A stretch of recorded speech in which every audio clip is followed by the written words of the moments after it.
So before your final year at Miami, there's a lot of conversations revolved around Shedeur Sanders.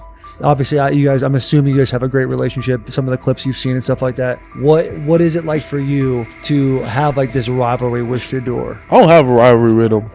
That's my boy. So at the end of the day, this whole process, we thought me and him were going to be 1 and 2 the whole time. Whether he's 1, I'm 2. Whether I'm 1, he's 2. And so that's just always been, our mindset. It didn't go that way. I thought he was one of the better quarterbacks in the draft as well, even throughout college. A lot of stuff out there on him ain't really, the truth, just because they spin it different ways. Like they spin stuff about me different ways. But I mean, when he gets his chance, become a starter, I know he's gonna make the most of it. And I'm ready to get back to work with him, after the season, talk some more stuff to him. Cam Ward directly challenged the uneven standards applied to Shedeur Sanders, calling them inconsistent and unfair. By insisting that performance, not politics, guide evaluation, he shifted the discussion from one player to a league-wide problem. Sanders' treatment now serves as a test of how the NFL supports and evaluates emerging quarterbacks.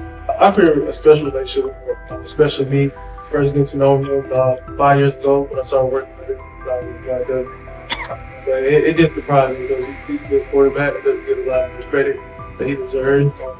Especially the plays that he made in Colorado. A lot of quarterbacks in the country are making those plays. So when he gets this opportunity, I'm pretty sure he'll have it soon today. He'll make sure he'll make plays on the field. Cam Ward's public challenge to the treatment of Shedeur Sanders brought the issue into clear view. For months, discussion around Sanders has centered on his profile, major compensation, a prominent Nike deal, and the expectation to stabilize a struggling franchise. Rather than a standard evaluation of a top prospect, he has faced sustained skepticism from analysts, fans, and league voices. Ward's comments underscored that the standards being applied to Sanders diverge from those used with other rookies. By stating it directly, he did more than support another quarterback. He identified a broader problem in how the league responds to young players with significant visibility. The takeaway is direct. Assessments should reflect on-field performance and development, not external narratives. A generational talent. I'm gonna prove him right. I'm gonna prove him right, don't worry. Oh my gosh. An article came out today. I'm generational. So I guess it's article versus article. I like that you think that, man. But we all know the truth. What? Trav gonna be first? You generational, I'm legendary. That's cool. We can be legendary. Legendary, get their ass. We'll start going in like 5 minutes. Shedeur Sanders entered the league with more than a playbook. He brought a public brand, a family legacy, and expectations unusual for a first-year quarterback. Before his first regular season throw, he was already positioned at the center of attention. Rather than assess him on that reality and his on-field ability, many voices reduced him to marketing, treating visibility as proof of hype instead of performance. Cam Ward pushed back on that framing. His point was simple: judge Sanders by the same criteria applied to other rookies. With Sanders' resume, production, leadership, and composure, most first-year quarterbacks would be discussed as long-term cornerstones. The evaluation should be consistent, focused on development and results, not perception. This is the process with Shedeur, who I know is a buddy of yours, and how do you think both of you guys will end up doing in the league? I think we'll both end up being one of the best quarterbacks in the league. I just think the work that me and him are willing to put in, the relationship we have to constantly compete each and every day, to better our craft, for ourselves. I just think it's gonna end up paying off for us in the long run. Do you guys kid each other about who's going first, and how much does that matter to you?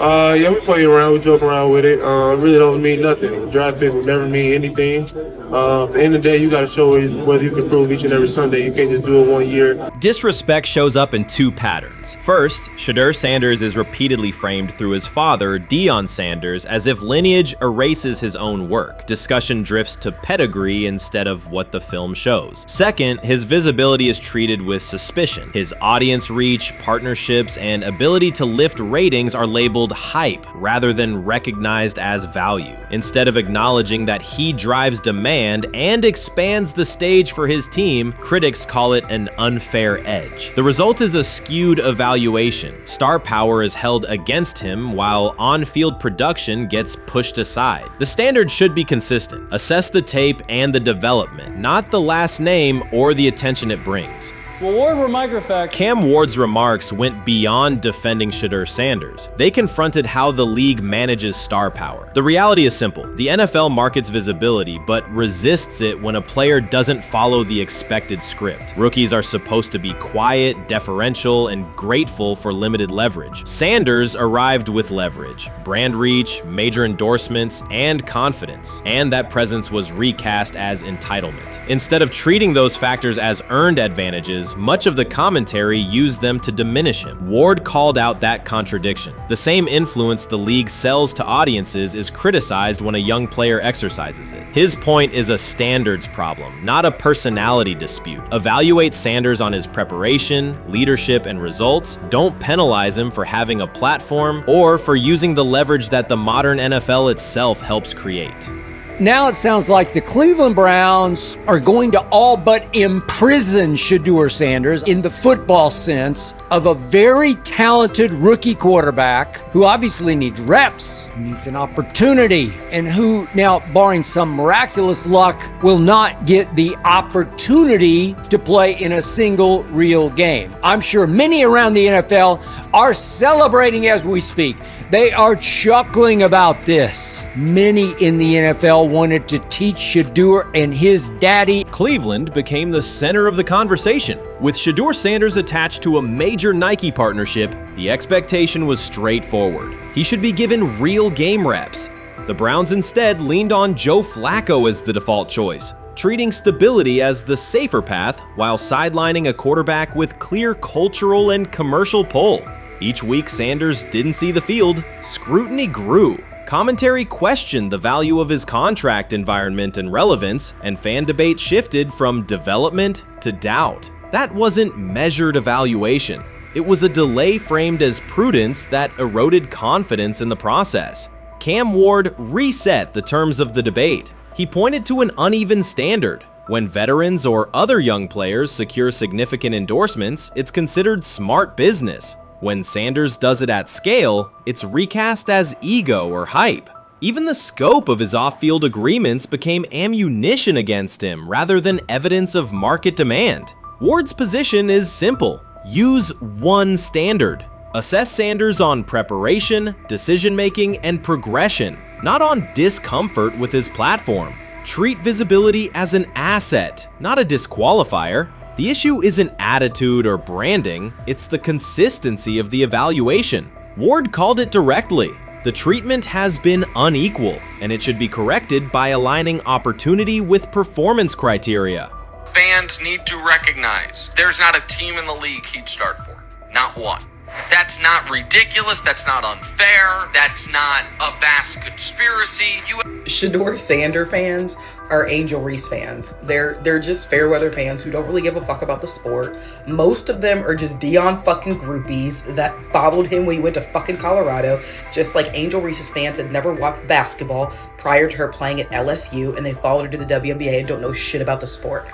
That's it. Now Dion fucking groupies are running around acting like, oh, this is payback to his dad. The timing is pivotal. Shedeur Sanders isn't trying to blend into the league's background. He's shaping the agenda. He drives debate segments, fuels short-form highlights, and moves merchandise at a pace most rookies never approach. By the metrics that define modern attention, he is the draw. Yet, a segment of observers continues to undercut him, not because of shortcomings on tape, but because of discomfort with how prominent he already is. Cam Ward put words to what many could see. Coverage around Sanders has been filtered through reaction to his visibility, rather than a clear read of his performance and growth. The market has already weighed in. Demand is real, not manufactured. Nike's record-level rookie endorsement aligned with that reality, signaling long-term value and cultural reach. This exposes a core contradiction. The NFL depends on star power to sell tickets, fill stadiums, and boost ratings, but it resists stars who set terms on their own. Visibility is celebrated until a player exercises it. The fix is straightforward. Apply one standard. Evaluate Sanders on preparation, decision-making, and results, and treat his platform as the asset it is. If the league benefits from his presence, its evaluation practices should reflect that same same reality, consistently and without penalty for scale.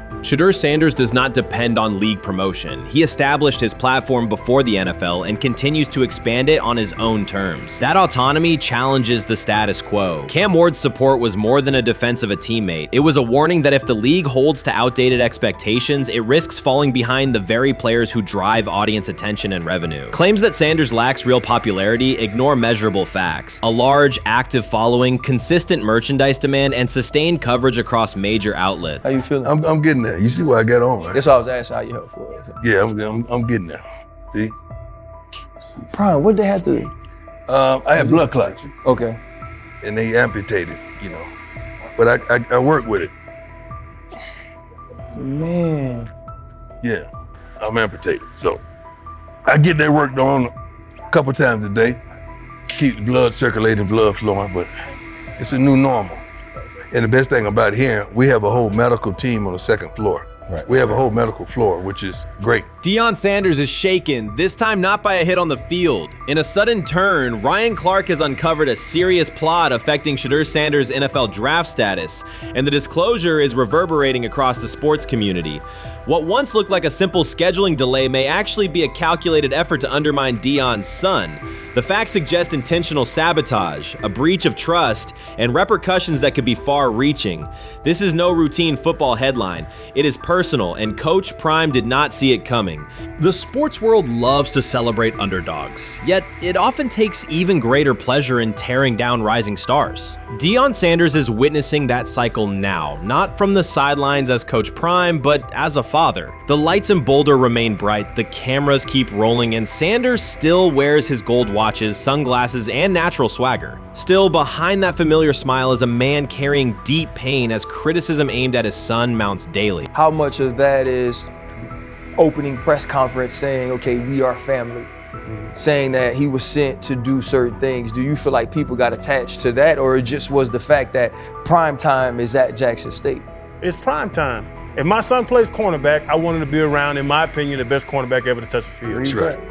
If my son played DN, I'd have to talk to you and tell me who's coaching the DNs. That's but right. I was sending my son to That play greatness. for prime. His pain does not come from critics or losses, but from watching his son, Shedeur Sanders, get pulled into a system where politics outweigh performance. By every metric, arm strength, accuracy, field vision, Shedeur belonged in the top 3 of any NFL mock draft. Defensive coordinators who tried to unsettle him know he never flinches. He owns the unteachable leadership trait that turns strong prospects into franchise cornerstones. Then the narrative shifted. Draft boards that once placed him 2nd or 3rd slid him to 5th, then 12th, and eventually out of the 1st round on some lists. Analysts grew cautious, executives became vague. The statistics stayed strong, and the game film still proved his ability, yet the buzz evaporated. The abrupt silence felt deliberate and wrong. Former NFL safety and respected analyst Ryan Clark then delivered an unfiltered disclosure, not on a scheduled TV segment, but in an unscripted comment. He stated plainly that influential figures inside the league were not overlooking Shedeur Sanders. They were actively holding him back. The motive, Clark said, was political, and the real target was Deion Sanders, Hall of Famer, architect of Jackson State's resurgence, and the coach who turned a 1-11 Colorado program into a national headline. Deion's refusal to conform, wearing sunglasses indoors, dancing with players, speaking candidly, challenged an establishment that favors predictable images and rehearsed statements. According to Clark, that resistance to tradition was not forgotten. When Shedeur displayed the same mix of talent and confidence, concern spread through front offices and media circles. Questions about leadership style and attitude surfaced. Coded language for discomfort with a quarterback who mirrors his outspoken father. Clark's point was clear.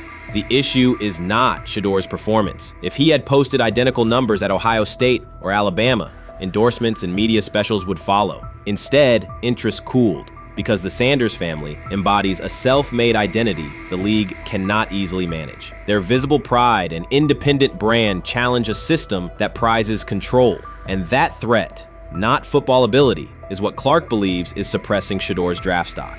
He lied to us all when he said that this was going to be an open competition, a 4-man open competition when it comes to the QB situation up there in Cleveland, in which, from the looks of it, all we've seen it be was a 3-man race.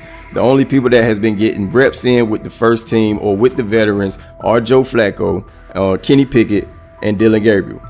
We've never seen my boy Shedeur Sanders get a chance to get in. Even with him doing the things that he has been doing up there, he has yet to get in with the... Shedeur Sanders was caught off guard by Coach Kevin Stefanski's recent remarks, which have sparked talk of bringing in another starting quarterback. Commentators are debating whether Stefanski's comments reflect eroding confidence in Sanders or a brief lapse in judgment, but the rookie now faces intensified scrutiny over his role. The Browns, we got an analyst that says that Shedeur Sanders should have some kind of a ban?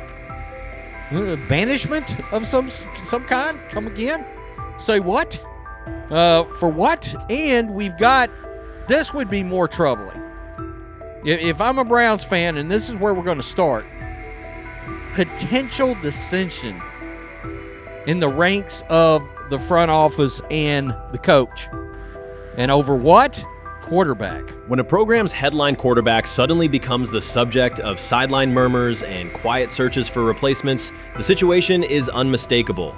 It's a breach of trust. Shedeur Sanders, the passer who put Colorado back in national conversations with his production and profile, has just received a clear message that his job security is in question. Coach Kevin, the assistant previously considered to be in Sanders' corner, made remarks that ignited speculation about changing quarterbacks. Fans, analysts, and even Deion Sanders are now reassessing the team's unity and its true plan for the position. The comment was no accident. It was a deliberate signal that the staff may soon elevate a backup. For perspective, Shedeur Sanders did not step into ideal conditions last season. He was sacked so often that Colorado could have dedicated a locker to every opposing edge rusher who reached him. Could I possibly go to bat for Kevin Stefanski as a great head coach? No, I couldn't.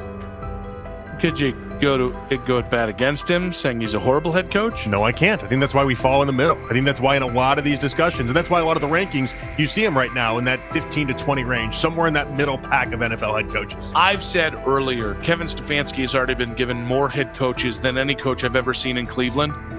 Starting with the decision to move on from Baker and him clearly still having another level to get to in Tampa. Last season, Shedeur Sanders often had to operate behind an offensive line that provided minimal protection, yet he still delivered precise throws and critical drives. At times, he seemed to be carrying a struggling roster almost on his own. Despite the constant pressure, he never complained, never threatened to transfer, and never acted entitled. He remained with Colorado because he trusted the program, trusted his father, and believed in the team's larger mission. That loyalty is why Coach Kevin Stefanski's recent statement that the quarterback competition is wide open struck so sharply. The remark implies that Sanders' starting role is insecure, as though the player who absorbed countless hits while holding the offense together is simply another name competing with walk-ons and first-year athletes who are still learning the cadence. This goes beyond ordinary coach language about fostering competition. It introduces genuine uncertainty about the staff's confidence in Sanders and invites speculation that Colorado is actively assessing outside options through the transfer portal. By characterizing the position as vacant, Stefanski has planted seeds of doubt that could quickly evolve into rumors and undermine the stability of the locker room.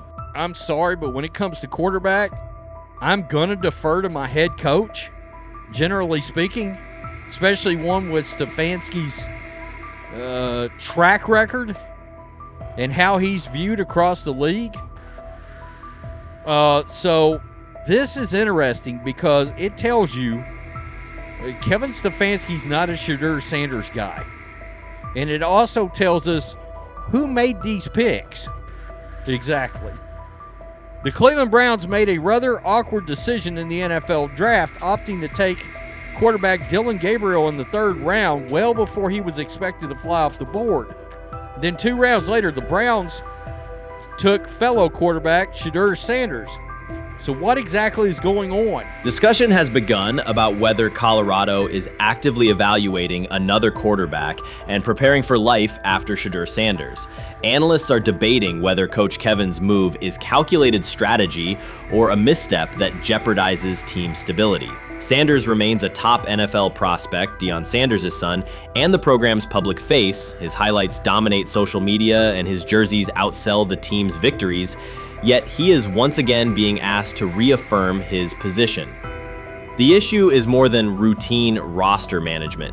It intersects with the family dynamics that shape the program. By portraying the quarterback job as open, Coach Kevin signals to both Shedeur and Dion that the staff is willing to move on despite Sanders' stature. For Shedeur, sitting through film sessions while hearing talk of potential replacements adds an unwelcome layer of uncertainty to an otherwise proven resume.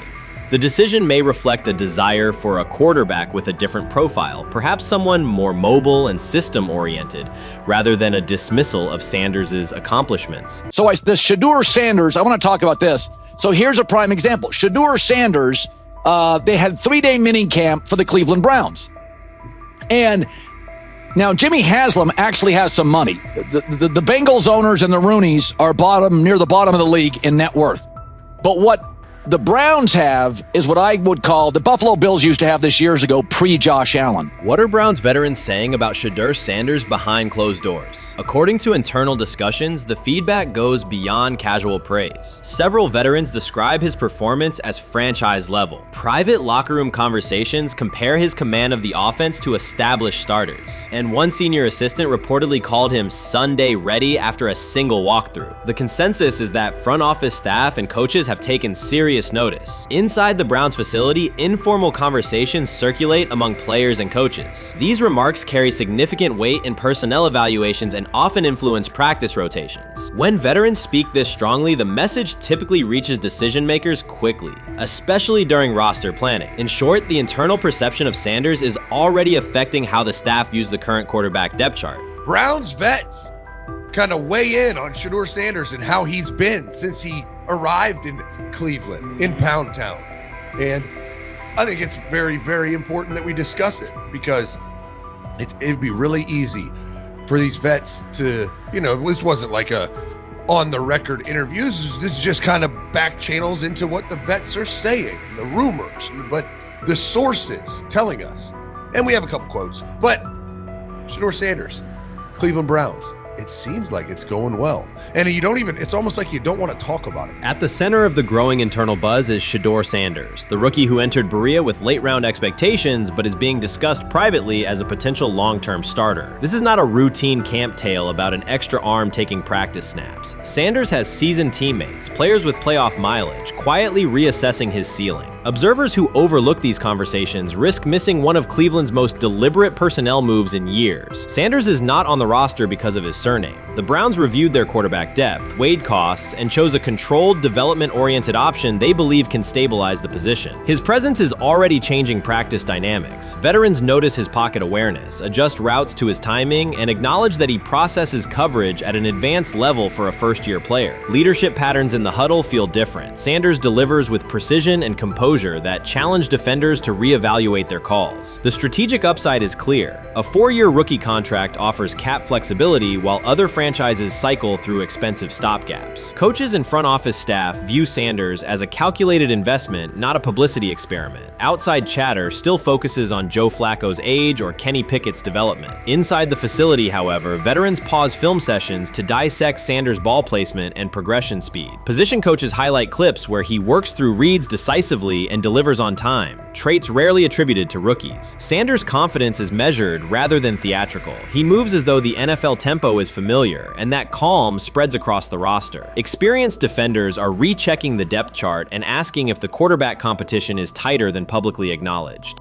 Great kid, and whether it's a following that he's earned, I mean, that's something that he's done a great job of interacting with fans, and but he is a great kid. You guys will get to know him more. He's working like crazy, just like all the guys. He's another young man. These rookies, my office is downstairs. As they got to walk by my office as they come in. They come in early. And Shedeur, just like all those guys, he's in there early. He's getting his work done. He has not yet secured the starting job. Evaluations so far come only from brief practice periods, no comeback drives, no national headlines, just steady execution in shorts and helmets. In a league that celebrates splashy debuts, Shedeur Sanders is earning trust rep by rep. Veterans typically withhold judgment until late in camp, yet several are already studying his footwork and timing, which suggests genuine respect. Inside the building, coaches sense that the Browns may have finally found a stabilizing presence at quarterback. Cleveland's recent history underscores why this matters. The team has started 9 quarterbacks over the past 2 seasons, an indicator of instability rather than depth. Sanders arrives with composure, arm strength, and a well-known surname, so any sign of readiness is magnified. Financial context also plays a role. The Browns are allocating a significant portion of the salary cap to Deshaun Watson, whose performance has not matched that investment. To manage costs, the front office signed 4 additional quarterbacks on low-impact contracts. Together, they account for far less than Watson's annual cap figure. If Sanders continues on his current trajectory, that structure could give Cleveland both competitive clarity and much-needed financial flexibility. He's the only person who's come out and say, hey man, this dude look kind of good, man. Let me tell you what I heard. A lot of people reaching out to players in the locker room and stuff. To me, I think this is, it's a red herring. Like, I'm supposed to suspend myself to this belief that he was going to look bad. I've never expected him to look bad to start with. The 5th round quarterback stuff, that's involving perceptions, pre-draft analysis, and other teams. Cleveland's veterans have endured every kind of quarterback turmoil: poor reads, major injuries, shaken confidence, and sideline disputes. When a young quarterback like Shedeur Sanders steps in and appears composed rather than overwhelmed, people notice. The attention comes not just from coaches and reporters, but from the linemen and defensive leaders who have watched previous backups struggle. They are not exchanging doubts, they are sharing nods of approval. Sanders demonstrates instinctive pocket awareness, reliable accuracy, and steady poise, qualities that quickly circulate through team conversations. After years of instability under center, the Browns need someone who can remain calm and effective deep into the season. Although expectations have fallen over time, genuine interest is growing. Praise is coming from teammates who rarely commend anyone unless his performance demands it. They say training camp decides depth charts, but Shedeur Sanders began fighting for his job long before he will step inside the Browns facility. While most first-year players squeezed in one last vacation, he slipped onto a private field in Texas, strapped on Cleveland's helmet and shoulder pads, pulled a fresh number 2 jersey over his chest, and started rifling timing routes as if it were the opening drive of week 1. No cameras, no hype track, no product placement, just sweat, cadence, and ball placement. A rookie does not rehearse in full game gear unless he already envisions himself commanding the huddle. Plenty of observers shrug that clip off. They insist the 5th rounder, quote, isn't ready, cling to depth chart conventions, or whisper that the name across his shoulders did most of the talking on draft day. Maybe it is the Deion connection, maybe it is a preference for prospects who blend quietly into the background, or maybe the league's gatekeepers fear the possibility that the kid is better than the quarterbacks they have spent months promoting. Whatever the motive, the countdown has started, and video rarely lies. Shedeur Sanders is not preparing to arrive. He is preparing to lead. Footage of a 22-year-old quarterback running live reps in July should dominate highlight loops, but it barely registers on national outlets. Why? It ruins the tidy narrative. The easy storyline paints Shedeur as a pampered legacy prospect banking on his father's fame. Yet the tape shows something different. A rookie drenched in afternoon heat, drilling footwork, calling protections, and imagining cover 2 rotation before the first official meeting ever takes place. Elite mental prep looks boring on social feeds. It looks devastating when the season starts. Walk into Cleveland's quarterback room and you step into politics, not simply competition. Joe Flacco, a Super Bowl MVP in decline, carries institutional trust. Kenny Pickett, rescued from Pittsburgh's reset, carries hometown intrigue. Dylan Gabriel, the 3rd-round system fit, carries draft capital the staff must justify. And then there's Shedeur, the lightning rod whose presence alone spotlights every bias in the evaluation process. Coaches frame it neatly. Rookies must wait their turn. The truth is less polite. Practice snaps are currency. Perception is elastic, and early allocations already favor Pickett and Flacco. It is the oldest playbook in the league. Lock vets into the headline roles before pads even crack. Then let repetition shape reality. Sanders refuses to cooperate. He is not a 4th-string camp arm. He has engineered game-winning drives under national scrutiny, operated against live blitz looks most prospects never face, and more than any quarterback in the room, documented his own off-season obsession. No social media rollout, no brand consultant, just pads, cleats, and an unlit practice field. If his last name were Smith, pundits would label him the sleeper of camp. Instead, politics trails every throw. Training camp rotations expose organizational intent. Beat writer Fred Greetham already reports that Pickett and Flacco will open with first-team reps when veterans report July 23rd. Gabriel grabs the developmental snaps, leaving Sanders the leftovers. That isn't performance-based, it's narrative-safe. Gabriel doesn't threaten hierarchy, Sanders bends gravity. Watch the details. Does Shedeur steal 11-on-11 snaps with the twos? Does he run red zone installs or 2-minute drills? If he does, coaches are admitting he is forcing his way in. If he doesn't, they are postponing the inevitable. Either way, the private field reps have sharpened his timing and condensed his release. He is not hoping for an opportunity, he is prepared to seize one the instant it appears. Cleveland's joint practices amplify that tension. First come live periods against the Panthers, then sessions with the champion Eagles. Those reps belong to the starters, so Flacco and Pickett will absorb most of Carolina's disguised pressure and Philadelphia's exotic fronts. Sanders' proving ground will be the preseason opener on August 8th. Under the stadium lights, he will get entire series, real reads, pockets collapsing for real. If his command mirrors the footage from Texas, coaches will have to answer why he never saw earlier work.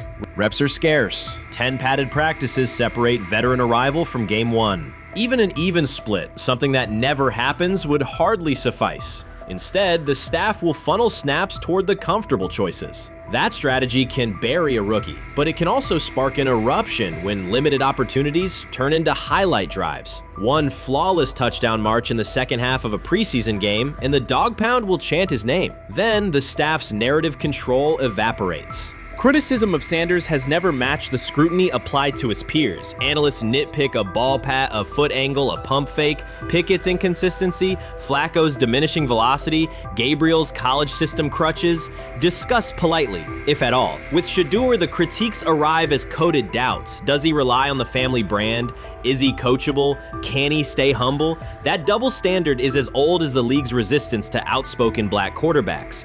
Add Deion's unapologetic persona, and each Sanders rep becomes a referendum on establishment comfort levels. Shedeur answers not with rebuttals, but with work. Work captured in silent footage more deafening than any debate show monologue. Quarterback drama masks broader roster cracks. The Browns receiver group is crowded yet unproven. The safety room failed to create turnovers a year ago, interior defensive linemen are still rehabbing, and the offensive line must retool on the fly. Which quarterback can navigate that turbulence? Flacco's pocket mobility is limited, Pickett's confidence remains fragile, Gabriel is months away from processing NFL disguises, Sanders, forged by perpetual doubt, offers poise under chaos and meticulous preparation, a combination this franchise has lacked since, well, almost forever. Forget politics, depth chart etiquette, and recycled sound bites about developmental timelines. The only metric that counts now is who did the work. Sanders pounding through full gear scripts in late June is not vanity, it's vision. While the league sleeps, he refines his drop steps. While media speculate, he rehearses third down checks. He has already decided what he is. The organization must decide if it can recognize it in time. The preseason will provide the answer. Live bullets, real blitzes, stadium noise. When those throws leave his hand under pressure, no one will discuss ball pats or surnames. They will ask how a quarterback this prepared slipped to round 5. And if the performance matches the preparation, excuses about lack of reps will dissolve.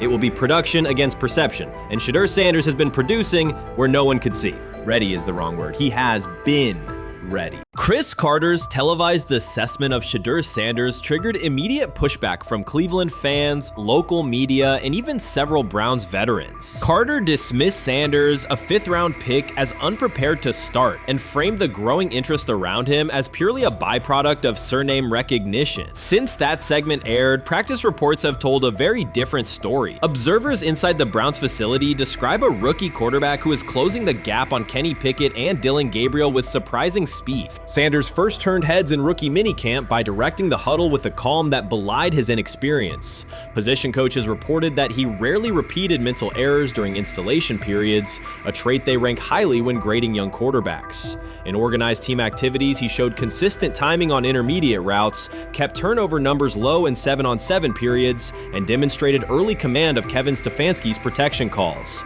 That steady execution earned him a handful of first-team snaps, reps that would ordinarily have belonged to Pickett by default. By mandatory minicamp, the rotation had shifted again. Practice notes from beat reporters detail the rise in Sanders' workload each day. Red zone series against the starting defense, 2-minute drills, and full field scrimmage possessions in which he checked out of called plays when fronts dictated it. Mary Kay Cabot, initially skeptical Sanders would challenge for game day snaps in 2025, wrote after consecutive sessions in mid-June that his footwork, release speed, and pocket management had, quote, meaningfully tightened since rookie camp. Her tone marked a clear departure from early spring projections that labeled Sanders a long-term developmental project. The broader quarterback context in Cleveland magnifies that progress. Deshaun Watson's availability and form remain uncertain after 2 injury-interrupted seasons, while Pickett's transition from Pittsburgh has been uneven. Dillon Gabriel's arm strength is evident, but coaches continue to stress hesitation in his full-field reads. Against that backdrop, Sanders' quick decision-making and mechanical efficiency have begun to look less like a pleasant surprise and more like the roster's most reliable short-term plan. Inside the locker room, acceptance has followed performance. Wide receivers cite Sanders' ball placement on outbreaking routes, noting that the ball routinely arrives on the upfield shoulder, a small but essential detail that allows for yards after the catch. Offensive linemen appreciate his pocket awareness. Joel Bitonio remarked privately that Sanders slides up instead of bailing when edge pressure flashes. Defensive backs say his eye discipline forces them to hold coverage longer than they expected against a rookie. Such cross-positional respect develops only when day-to-day tape shows tangible improvement. The reaction to Carter's critique highlights a recurring double standard applied to young black quarterbacks. Traits celebrated as swagger or confidence in other players were labeled arrogance when associated with Sanders, yet the quarterback himself has not responded publicly. There have been no subtle social media jabs, no mention of critics in interviews, only repeated references to competing for every rep and learning from veterans. That measured approach, combined with hard evidence from practice, has softened earlier doubts among coaches who prioritize demeanor as much as arm talent. Within the coaching staff, the discussion now centers on readiness thresholds. Stefanski's scheme relies heavily on quick rhythm throws, defined reads, and disciplined pocket movement. Those requirements align with Sanders' strengths: a compact release, willingness to target the middle of the field, and instinctive timing on RPO concepts carried over from his college tape. Staffers reviewing cut-ups from joint practices note that his internal clock already approximates NFL speed, a metric they did not expect to see until mid-season at best. If that trajectory continues through preseason games, the Browns face a consequential decision. Starting a 5th-round rookie 6 weeks after training camp opens would unsettle salary cap assumptions, depth chart politics, and external perceptions of organizational stability. Yet the internal mandate remains clear: the most prepared quarterback will play. That standard places Sanders in genuine contention because every practice metric used to grade readiness, turnover ratio, red zone efficiency, third down conversion rate has trended in his favor since early June. The organizational stakes are considerable. Cleveland has cycled through starting quarterbacks at a startling pace over the past decade, shifting from first-round investments like Baker Mayfield to high-cost gambles such as Watson, each move packaged as the long-awaited solution. A rookie chosen outside the first 100 picks ascending to the top of the depth chart would challenge long-held league assumptions about draft pedigree and opportunity. It would also validate the evaluation philosophy that prioritized Sanders' intangibles: processing speed, leadership presence, over conventional arm strength thresholds that pushed him down the draft board. Carter's televised remarks now sit awkwardly alongside daily updates from Berea. His critique relied on pre-draft labels and the presumption that a late-round passer with a famous father would need a redshirt year. Practice film contradicts that stance. Sanders checks protections at the line, manipulates safeties with shoulder fakes, and has reduced turnover-worthy throws in full-speed sessions to single digits. Statistics normally cited for veteran backups, not rookies. The longer that evidence accumulates, the more Carter's comments appear rooted in legacy bias rather than objective performance review. None of this guarantees Sanders will open the season under center. Preseason defenses test quarterbacks in ways practice cannot. Defensive coordinators will disguise pressure and boundary rotation to force late decisions. Sanders must show he can adjust protections and exploit mismatches without the benefit of a controlled environment. Yet within the Browns facility, the conversation has shifted from if he will be ready to when. Quiet confidence from Amari Cooper and other veterans suggests they believe Sanders can steady an offense searching for consistency more than highlight reel heroics. Sanders' rise also affects long-term roster calculus. If he earns the job and performs competently, Cleveland gains starter-level production on a cost-controlled rookie contract, freeing cap space allocated to other positions. That scenario could reshape roster-building strategy in a division featuring Joe Burrow and Lamar Jackson. quarterbacks whose contracts consume significant percentages of team payroll. A capable, low-cost starter would allow the Browns to reinforce their offensive line and secondary while retaining core veterans, a competitive advantage few teams enjoy. For now, the focal point remains daily improvement. Sanders continues to arrive before sunrise, reviewing the previous day's install with the quarterback coach, then staying after practice to throw on-air routes with receivers low on the depth chart. Coaches track those habits closely because consistent routine underpins performance when adversity strikes in live games. Each incremental gain strengthens the argument that readiness depends on preparation and aptitude, not draft slot. Carter's segment reminded the league how quickly assessments can become outdated when they lean on perception over evidence. Sanders' steady climb up the depth chart underscores the counterpoint. In the NFL, tape is the final arbiter. Should Sanders translate practice efficiency to preseason success, the Browns may discover that the solution to their long-standing quarterback riddle arrived quietly in the 5th round, carrying little more than confidence and a willingness to work. You first, when you take a look at both of these QBs, who had the most impressive start so far in the preseason? Well, to me, it was Shedeur. I didn't see any interceptions when he was out there. Didn't see anything like that. I mean, don't get me wrong. I don't think Dillon Gabriel did a bad job. I was impressed with the brother, but I'm going to go with Shedeur. You know, the pressure was on him. The spotlight was on him. Stephen A. Smith didn't just call out Dillon Gabriel. He held him accountable and made him rethink his comments. The moment Dillon Gabriel spoke and went after Shedeur Sanders, it wasn't a minor slip. He crossed the line and stepped directly into Stephen A. Smith's wheelhouse. And Smith answered with a clear, direct response that left no room for misinterpretation. The comparisons were emanating from the media more so than anybody else. And that's what I think, that's exactly who I think he was directing his comments towards. Having said that, Dillon Gabriel, respectfully, it was stupid. A very dumb comment to make. First of all, let me tell you something right now. In every walk of life, far beyond the parameters of a football field. This wasn't casual sports commentary, it was a decisive critique. Dillon Gabriel's comments were taken apart by Stephen A. Smith with clear, direct points. Gabriel, a quarterback with solid stats but limited top-level achievements, chose to take a public shot at Shedeur Sanders. Shedeur, who has handled sustained media scrutiny and on-field expectations, became the target of an unnecessary criticism. Smith responded by challenging Gabriel's standing to make that claim, and by defending Sanders on the facts. The outcome was clear. Gabriel overreached, and Sanders didn't deserve the hit. Dan Orlovsky would sit up here in comparison to Shedeur Sanders, who did no such thing, and say, hey, thought he looked better.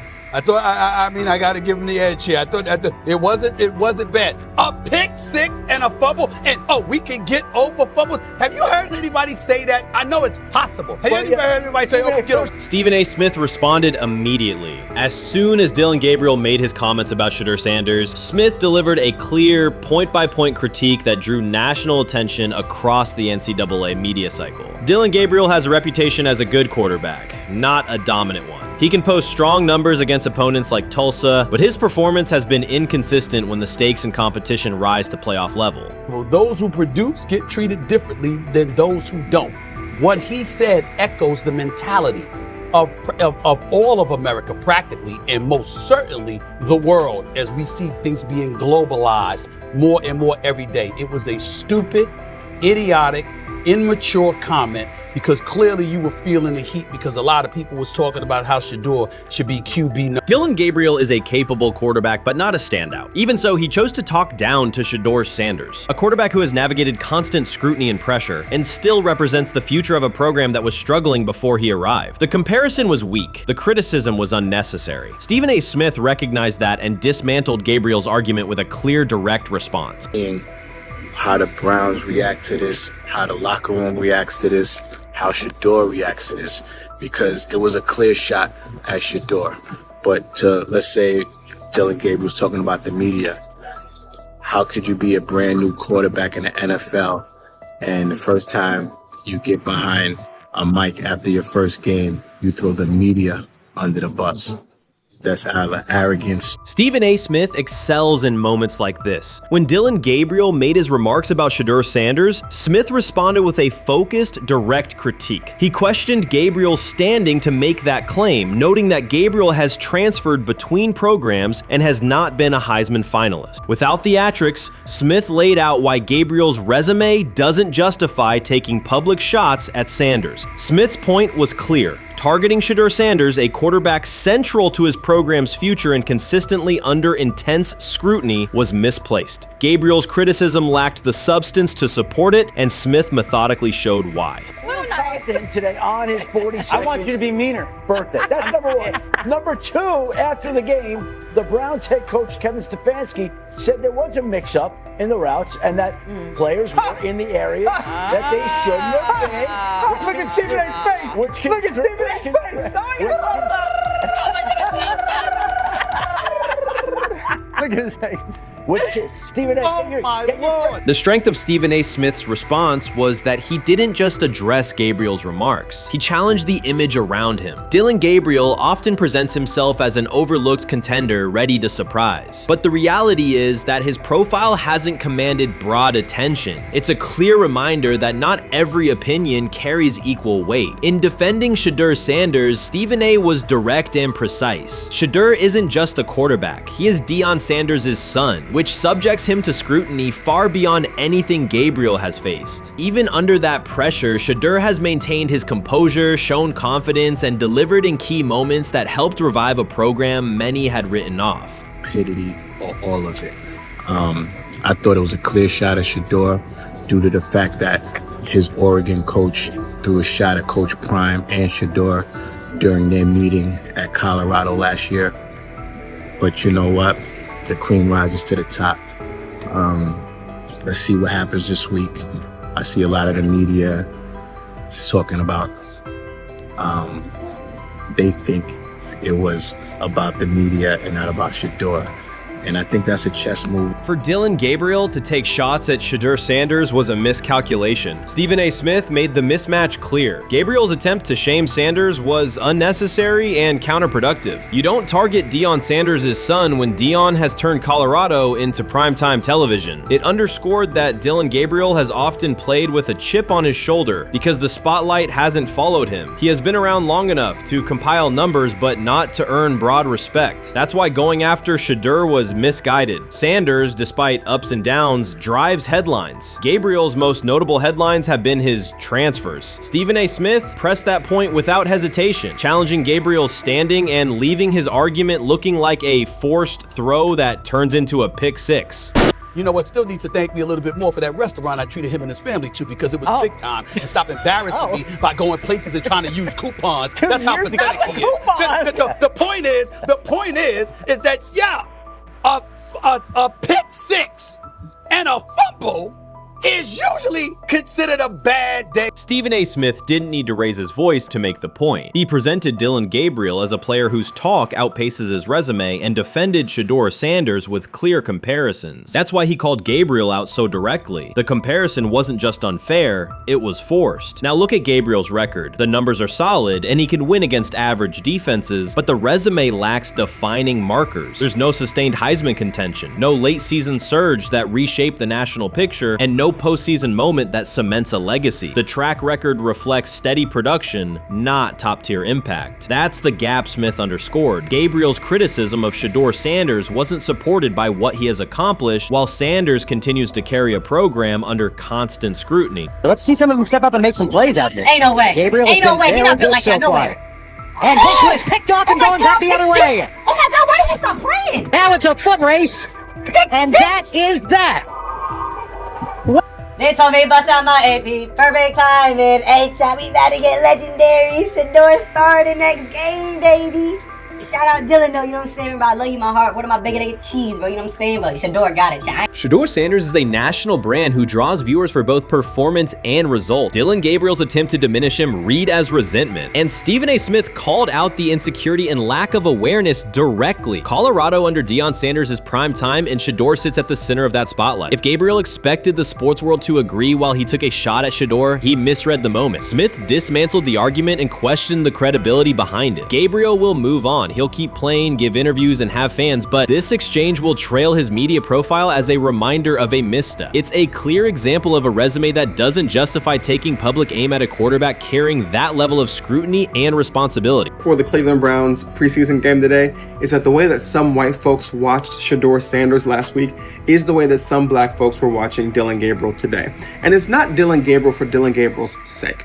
Most folks will have a problem with Dillon Gabriel. It's what he represents, which is the disrespect of a black person for no other apparent reason than they are a confident black person. Dillon Gabriel thought he was aiming up. Instead, he was placed back among quarterbacks who are good but not great. Stephen A. Smith made the central point. Dillon Gabriel doesn't shape the conversation. Sports are about narrative as much as numbers, and Gabriel's story doesn't move the culture, while Shedeur Sanders does. Smith highlighted that contrast clearly. By the end, Gabriel's credibility had taken a measurable hit. The critique was decisive and sent a broader message to any player considering public shots at Shedeur Sanders. If you step into that debate, you will be held to a higher standard and your resume will be tested. Dillon Gabriel learned that the hard way. This is exactly what he says. I'm told the footage of Shedeur Sanders meeting with the Giants is so bad that both the Browns and the Sanders family have threatened legal action if it is published. The New York Giants have released audio from their draft interview with Shedeur Sanders, and the disclosure has drawn intense public reaction. Fans want to know whether Sanders made critical remarks and why the Giants shared material that should have remained confidential. The situation revolves around an open microphone, contentious comments, and the broader implications of the league. The New York Giants published a brief, edited segment from their interview with Shedeur Sanders and withheld the remaining footage. Observers are debating whether this was a strategic public relations decision or an attempt to discredit him. The team has offered no additional explanation, and many fans view the limited release as inadequate and potentially misleading. They are demanding full transparency and accusing the organization of orchestrating a negative narrative. While criticism of Sanders is vocal, his supporters are responding with equal intensity.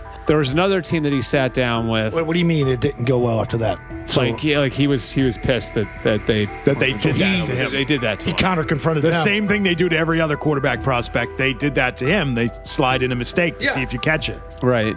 And so because you're the quarterback. But he didn't take it as a correction. He took it as like he got pissed off. Yeah, and it's like so here's another one. So another one was, he throws a bad interception, and it was a deep throw early in the game, and he comes back and they go in the meeting, they show the interception. The Giants have released only a brief excerpt of the interview and are refusing to share the rest. Their decision has drawn criticism across TikTok, X, and Facebook, where many see it as a poorly handled public relations move. Fans are calling for the full recording to be published so the situation can be judged in its entirety. The GM is on film that the son, they asked the son last draft, yo, who you think I should pick? His son like, yo, you need to get the Jaden Daniels, big. This is what his son, it's on tape. You should go Jaden Daniels. He laughing at his son. And all right, cool, get Jaden Daniels. I don't even know how that tape got out. I wouldn't have let the get out. Shedeur Sanders appears unfazed by the situation. Although the Giants suggested he was more hype than substance, their handling of the interview has instead elevated his visibility. Analysts across major sports outlets are now discussing him more than before, keeping his name prominent in the news cycle. New York Giants, where these tapes at? You hear me? Because if Shedeur Sanders was so unprofessional, y'all would have leaked the tapes for the whole world could see, right? Cause understand, it's a lot of he say, she say. But one thing I do know, as a young black man growing up in this world, being straightforward and not sugarcoat anything. The Giants' PR team appears to reject Sanders' family connection outright, a decision many view as unprofessional and lacking nuance. Internal discussions seem to have dismissed quarterbacks with prominent relatives as poor fits for the organization, revealing limited awareness of public perception. The response was swift. A single edited clip ignited widespread debate on social media, with fans asking why essential segments were held back and what the team might be hiding. Critics argue that if the full interview contains nothing damaging, the club should release it in its entirety. Online discussion intensified immediately and continues to gain momentum. What they do during the film and the combine and the meetings is teams will install mistakes intentionally planted in the install, and they want you to catch them. Shedeur didn't, and when a coach called him out, once again, it didn't sit well. It's like, bro, there's not many teams needing quarterbacks, especially since Pittsburgh appears to have a deal with Aaron Rodgers and Tennessee's getting Kale Moore. The Giants' decision to withhold the full interview has produced an unintended result. Instead of diminishing interest in Shedeur Sanders, it has intensified it. Media outlets and analysts are now examining every on-field rep, press comment, and public appearance as evidence of how he conducts himself under scrutiny. Each throw, adjustment, and answer is tracked and evaluated against league standards, reinforcing the view that he remains composed and professional. Many fans contend that the organization has misrepresented Sanders and suggest the issue may stem from the Giants' view of his father, Deion Sanders. They see the partial release as an attempt to raise doubts about his character by association. That perception has only made his profile more compelling. The discussion has shifted from whether he deserves a high draft position to how effectively he withstands sustained pressure. Sanders is now regarded not just as a talented prospect, but as a symbol of resilience, central to debates about transparency and organizational strategy. Even if the Giants eventually provide more context, the visibility they have created for him is unlikely to fade. The most fun yet the most difficult thing I cover and we cover all year long is not games, it's the NFL draft. Because I've said this many times, you get lied to for a month to 2 months up to it. And so often during the draft, and every few drafts, there's a guy that really falls, precipitously falls. This year it was Shedeur Sanders, it's been Aaron Rodgers, it's been Dan Marino. Every few years somebody falls a lot. And so, but those stories don't come out until like the fall. Criticism of Shedeur Sanders from within the Giants organization has become increasingly public. Team communications appear focused on casting him as an overhyped prospect, whose character should be questioned, a narrative that seems aimed at shaping opinion rather than assessing performance. Yet each selective release or negative remark has instead amplified attention on Sanders and elevated his reputation. Efforts to confine him to a narrow, unfavorable image continue to produce the opposite effect, reinforcing his position as an underdog who endures external pressure. The debate has shifted from football analysis to broader concerns about narrative control and transparency. Fans, reporters, and online communities are still urging the Giants to publish the full interview, arguing that only complete context can resolve speculation. The organization's refusal to comply has intensified scrutiny and led many observers to conclude that the team underestimated public reaction and now faces questions it could have avoided with full disclosure. The tapes, the New York Giants have the tape. They definitely have the tape. It's confirmation that they have the tape. Shedeur didn't do nothing. Is what they saying he did. I'm gonna tell you what these mixed reaction right here. So we already know about the New York Giants, but the Pittsburgh Steelers head coach Mike Tomlin reported admired Sanders' talent, but hesitated to draft him due to previous challenges with quarterbacks like Russell Wilson and Justin Fields, leading to more cautious approach. Las Vegas Raiders. Sanders met with Raiders at the NFL scouting combine and expressed enthusiasm about potentially joining the team. His familiarity with the West Coast offense and quick release was noted positive, though concerns about his ceiling. Hours after the Giants posted that short audio clip, the timeline never slowed. Comment threads filled with frame-by-frame breakdowns, lip-read attempts, and side-by-side comparisons of what was said versus what was left out. Reporters called league contacts. No one could explain why a franchise would stir this level of curiosity only to seal the vault. Each refusal sharpened focus on Shedeur Sanders, turning routine throws into national talking points. Analysts kept circling back to the same note. His cadence at the line looks unchanged, steady against the noise. Hashtags demanding the full interview, trend drop, and trend again. Podcast hosts bump scheduled segments to lead with the leak. Rival teams get asked how they would handle a similar situation, then quietly check their own archives. Inside Giants headquarters, the plan to shape the story looks less like strategy and more like a slow burn spotlight they can't switch off. And now every preseason snap, every media availability, every stray sideline camera angle gets fed into a loop that asks, what are they still hiding? The file remains locked. Curiosity keeps compounding. Until someone presses upload or steps to a podium and explains the redactions, the subject drifts away from depth charts and play design, fixing instead on secrecy, control, and the risk of underestimating how fast attention turns pressure into permanence. Momentum isn't fading, it keeps recalibrating. louder, impossible to mute. The rumors have ended. The decision is public. Cleveland Browns owner Jimmy Haslam has informed every level of the organization that unless an unforeseen injury intervenes, Shedeur Sanders will start at quarterback in week 1. The announcement is not an informal suggestion or a quiet push in the background. It is a direct order. Multiple independent reports, amplified most visibly by Colin Cowherd, confirm that Haslam delivered the directive himself. From the owner's viewpoint, the logic is simple. No one else on the roster offers the same combination of talent, leadership, and long-term upside. Joe Flacco is approaching the twilight of his career. Kenny Pickett has shown flashes but remains inconsistent. Dillon Gabriel, taken in the 3rd round, is a developmental project. By contrast, Haslam believes Sanders can alter the franchise's trajectory immediately, and he refuses to allow internal hesitation to stall that possibility. The standoff traces back to April. General manager Andrew Berry and head coach Kevin Stefanski entered the draft wanting a low-profile prospect who would fit quietly into the existing depth chart. They prioritized scheme familiarity, modest public attention, and a clear developmental timeline. When the board lined up, they reached for Gabriel in round 3, reasoning that an early investment would justify keeping a rookie on ice behind the veterans. But Sanders continued to slide, first through day 2, then deep into round 5. Haslam watched the names come off the board, convinced the league's bias against Deion Sanders' outspoken son was obscuring legitimate first-round talent. When Cleveland's 5th-round pick arrived and Sanders was still available, Haslam intervened.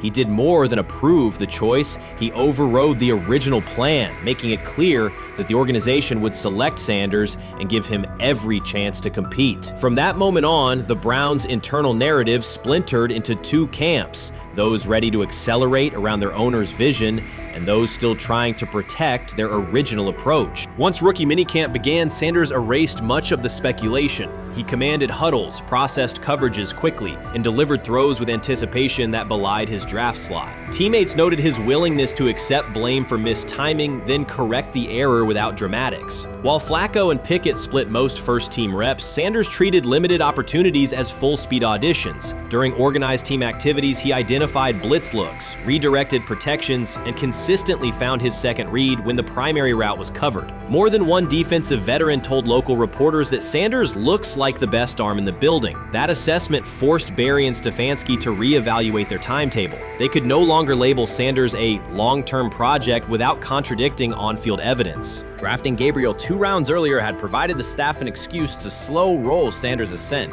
Coaches could point to investment cost, meeting room familiarity, and installation comfort to justify Gabriel's snap share. Yet each practice rep in which Sanders outperformed the 3rd rounder weakened that shield. Behind closed doors, position coaches began requesting more Sanders film for cut-ups, and offensive assistants quietly shifted meeting questions toward concepts the rookie already executed well. By mid-June, Berry himself started describing Sanders not as a developmental asset, but as a competitive option.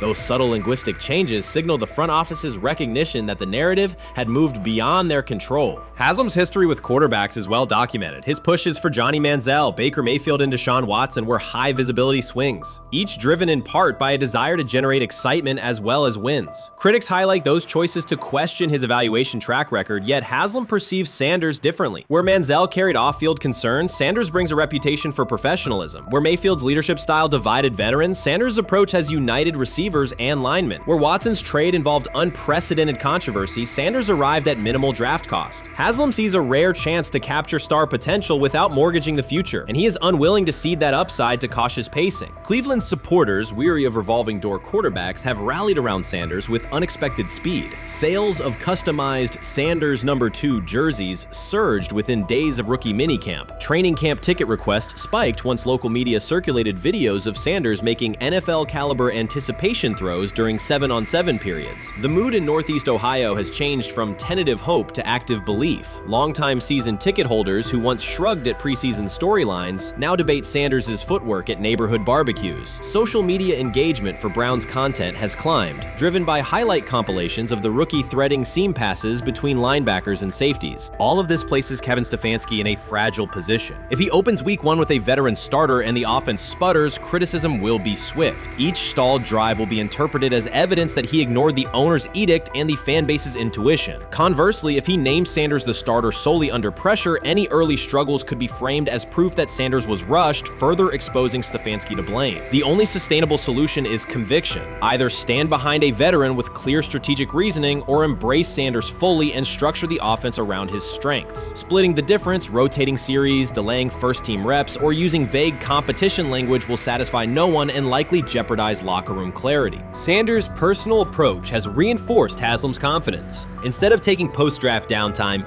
he traveled to Texas to train in full Browns gear at facilities near his father's home. The leaked clip of Sanders executing footwork drills in helmet and pads wasn't a marketing ploy. It was a glimpse into a quarterback visualizing Week 1 live. Team personnel who viewed the footage recognized purposeful rehearsal, cadence calls, pocket movement against simulated pressure, and follow-through adjustments based on imagined rush lanes. Observers asked why a rookie would conduct such intense solo sessions in May. The answer is straightforward. Sanders does not view himself as a developmental pick. He considers himself the starting quarterback of the Cleveland Browns and prepares accordingly.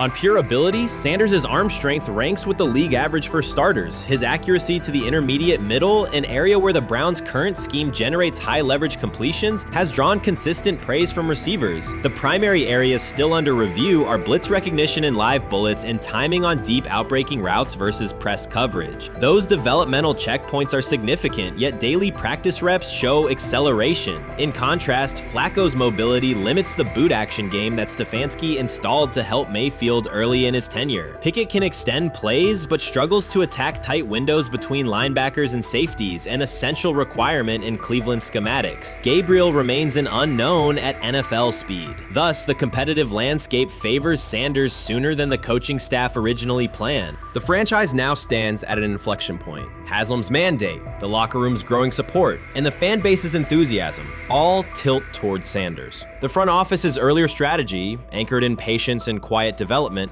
is increasingly untenable. Barry's shift in messaging indicates grudging alignment, but final authority over the depth chart rests with the coaching staff, unless ownership directly intervenes on game day decisions. A move rare but not unprecedented in the NFL. Should Stefanski align with the owner and name Sanders the starter before preseason concludes, he can claim proactive vision and tailor the offense through training camp. Should he resist and open with a veteran who falters, he risks rapid loss of credibility and possibly his position. Either path carries pressure, but only one aligns with the momentum sweeping through the building.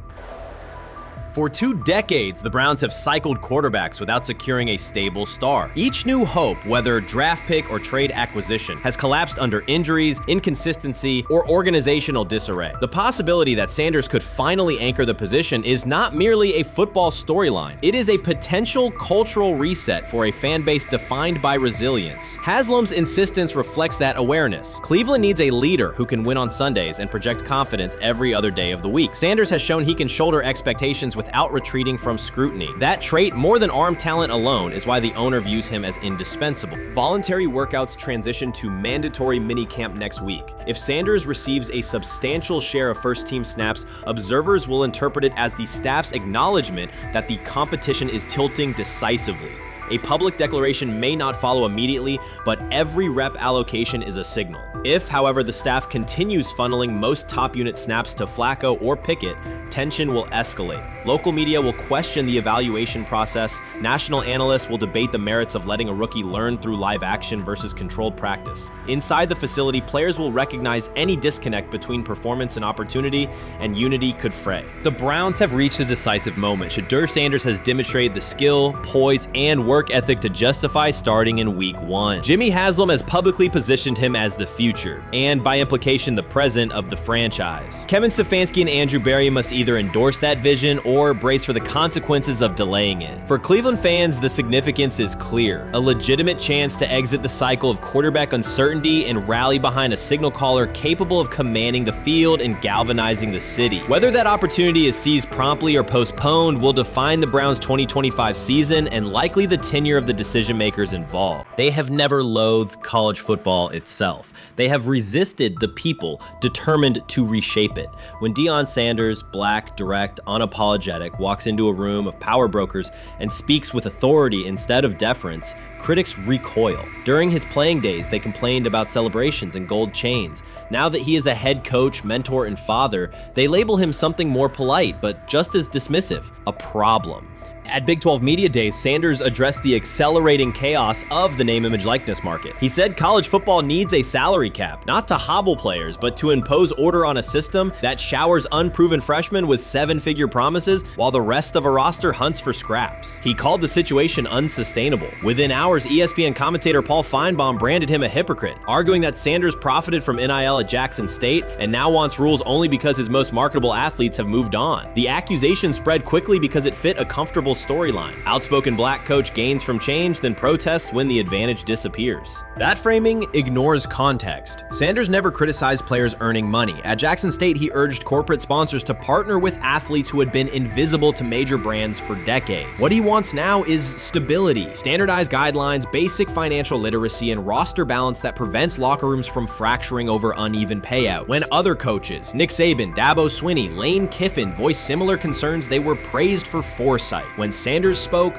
the tone shifted to suspicion. The difference is not the message, it is the messenger. Feinbaum's response followed a familiar script. When black leaders question the structure of the sport, their motives are interrogated, their credibility attacked, and their competence doubted. He did not level the same charge at Jimbo Fisher when Fisher complained that NIL disturbed recruiting. He stayed silent when Kiffin lamented the transfer portal. But Sanders, who raised enrollment and television ratings at Jackson State, brought unprecedented attention to Colorado in one season and consistently mentors players beyond football, was called opportunistic. Feinbaum dismissed the cultural impact Sanders created, the exposure for historically black colleges, the draft picks developed, the infrastructure improved, reducing his work to a marketing stunt dependent on star sons Shedeur and Shiloh or two-way standout Travis Hunt. Sanders did not retaliate. He returned to practice, media obligations, and recruiting. His confidence is rooted in faith and in the responsibility he feels toward young athletes whose lives will extend decades beyond their highlight clips. When he asks for NIL boundaries, he is thinking about freshmen handed large sums without guidance,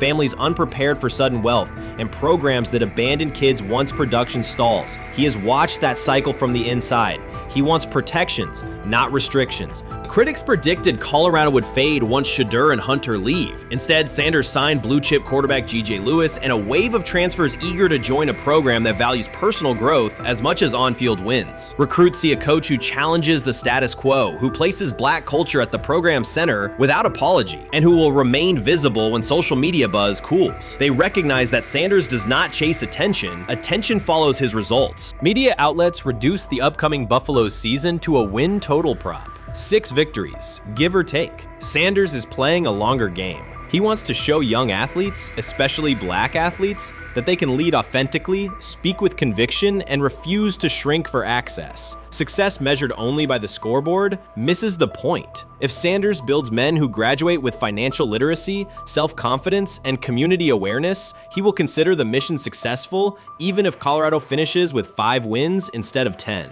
None of that registers with commentators invested in an older hierarchy. For them, leadership should remain predictable, reserved posture, muted tone, minimal cultural expression. Sanders contradicts that image. The possibility that his methods could spread to other coaches, to other programs, threatens a model that has kept decision-making and revenue streams concentrated for generations. So the debate is not about hypocrisy or payroll ceilings. It is about control of the narrative and who is deemed qualified to write it. Sanders refuses to surrender that authority. He knows order is necessary. He also knows whose voices have been ignored whenever real reform is discussed. By speaking plainly, he forces television panels, athletic directors, and conference commissioners to confront issues they would rather defer: financial education, equitable resource distribution, and consistent national standards. Whether Colorado exceeds betting lines this fall will not change the trajectory Sanders has already set. He made Boulder relevant, energized recruiting beyond traditional power corridors, and broadened college football's cultural reach. that influence will persist long after social media debates cool. If his call for NIL structure eventually becomes policy, as the NCAA and Congress now contemplate, Feinbaum's soundbite will fade while Sanders' imprint endures. In the end, accusations of hypocrisy say more about the accuser than the coach. Sanders has remained consistent, empower athletes, hold adults accountable, and inject stability before unchecked money corrodes the locker room. The people who stand to lose clout in that environment prefer the chaos they can manipulate. Sanders prefers a system that nurtures the players who make the sport worth watching. His advocacy is rooted in experience, not self-interest, and his critics will have to decide whether to engage with that reality or keep shouting from the sidelines.